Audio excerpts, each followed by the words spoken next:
out of the plane. So I don't know, bro. This shit is crazy though. Set up on me. So that shit look like some GTA. It's like damn, 60 people on that plane. They only found 41 bodies so far. They recovered 41 people. I don't see now. They might stop at a certain number and say we can't find all the bodies because they know that Somebody was on there. bro, people were on that plane, bro. So it's like it's just not a coincidence. Random Black Hawk. This one plane. Nothing was an accident. They found 41 bodies. They found 41 bodies, and they need to find 20 more. Because if they don't find 20 more, it's cooked for them. Because say if they find the rest of the bodies, right? Or they just how do we know that found 64 people? They said 60 plus people died in that joint. And then Potomac is already full of bodies. So it's like, who knows who they're recovering? They knew what they were doing, bro. Like, you know the Potomac is like trap central, bro. So it's like niggas is dumping bodies in that joint whenever they can. So they only recovering 41. That means they're not recovering. They have to recover the freshest bodies in that river. So if they only say they stopped at 41 or they can only find 41, the other 20 people unaccounted for, that's some shit. Some shit done went down. Some shit done went down. Don't fuck with that shit. And then Trump gonna blame what's that? I'm like, you know what I'm talking about? They trying to blame Trump. Trump trying to blame somebody else. Everybody's pointing fingers at everybody. But the whole killer is somebody did it. That's all I care about. Somebody did it. Bodies are missing. Families are crying. And in the plane in Philadelphia? The plane in Philadelphia, right? Yo, the one that just just went straight down in a regular seat, but just like Laurel, like imagine the plane just dropping right now. Enough of that talk. What's it called? This is a new type of haircut. It's not a taper fade no more. It's not a temple taper. It's none of that. Real live, what's it called? Cutting that straight 4C hair. I'm gonna call it 4C hair because this is really like 2C, 2A hair. It's not really curly at all. So I call it 1A. But if y'all ain't think I could cut this, I'm just letting y'all know I can cut this now. Now my client, he usually gets a shadow fade. And for his shadow fade, he used to get the ball fade, but back in the day, I don't know, he just wanted like a closer cut, but he didn't want to be bald. I don't know what happened. And then, so his stylist before left a lot of gel on the top of his head. So I had to get the size of those off. I couldn't really wash it off because I didn't want to mess up his actual locks. I mean, I said locks, actual braids. And this is the first guideline. This is close to the closed all the way, no guard. But I don't close it all the way. I keep it like 2 notches below that. Because as it stays there, it's like, okay, boom, it's not skin. I'm not skinning it. As long as it's not skin level, ball level, then he's good. That's what he agreed to. And the first one is a clippers open all the way, not closed. And I go around the whole perimeter of his head, make sure both sides are even. I'll show you both sides though. And then this is the one guard. Now I open the one guard and I take it all the way to the top because I got to get the front line blended in. And this is the one guard closed. So I'm trying to blend in everything because he wants his hair close at the same time, faded, but not, bald. So it might not look like a whole fade, but if you're really looking precisely, it's a really mean fade that I just did. He just ain't want no dark hair next to the top of his head because he ain't wanted that style. He didn't want the hairs poking out. And then I went back with is this the 0? That might be the 0. Depending on if a chip is broken or not. Yeah, this is 0 right here.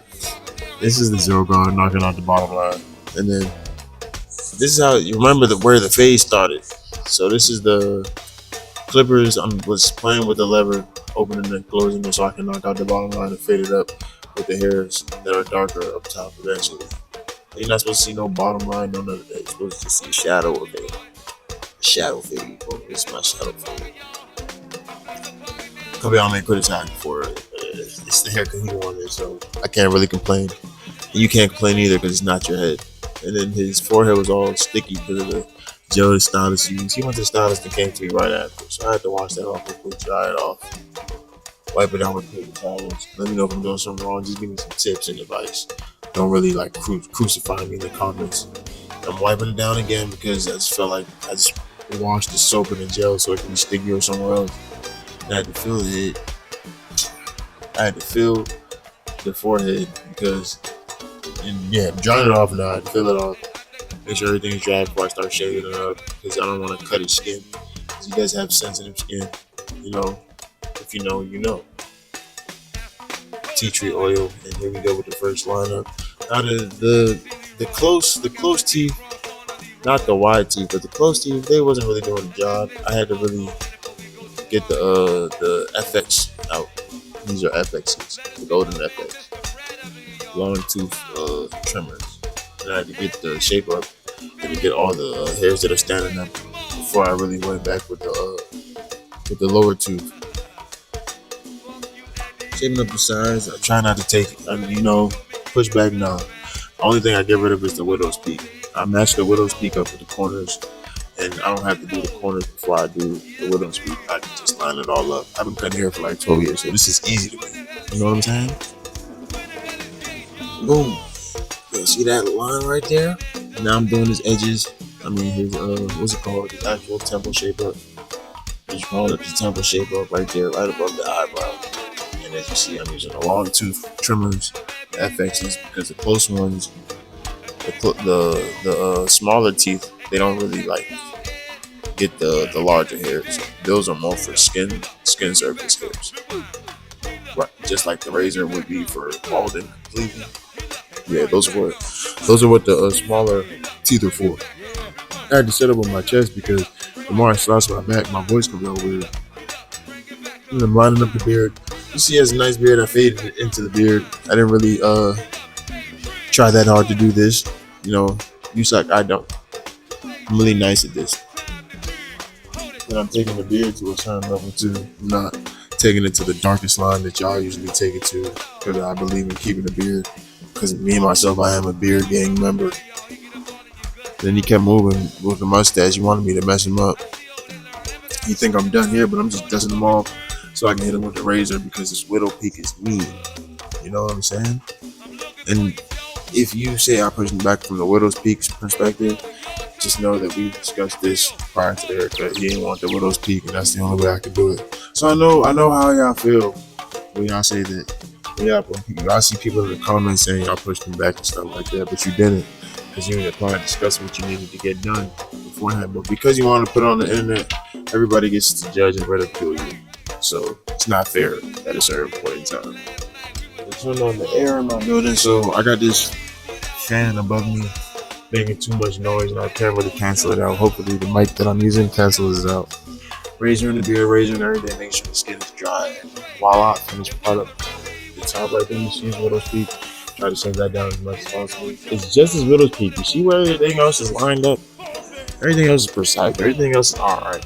You know what I'm saying? I had to focus in it, so y'all see that I really don't play with the level of hair that I leave. Of course, it's blurred in the back. I don't have the autofocus type of camera, so it doesn't really do that for me. I have to manually focus it. And if you see the fade, you see the fade. Just know that one part is lower than the other, so when it grows back, I'm gonna show you the fade once it grows back. Oh, and that's it, the shadow fade. Hopefully y'all enjoyed this video. Thank you for watching. I'll be back with more.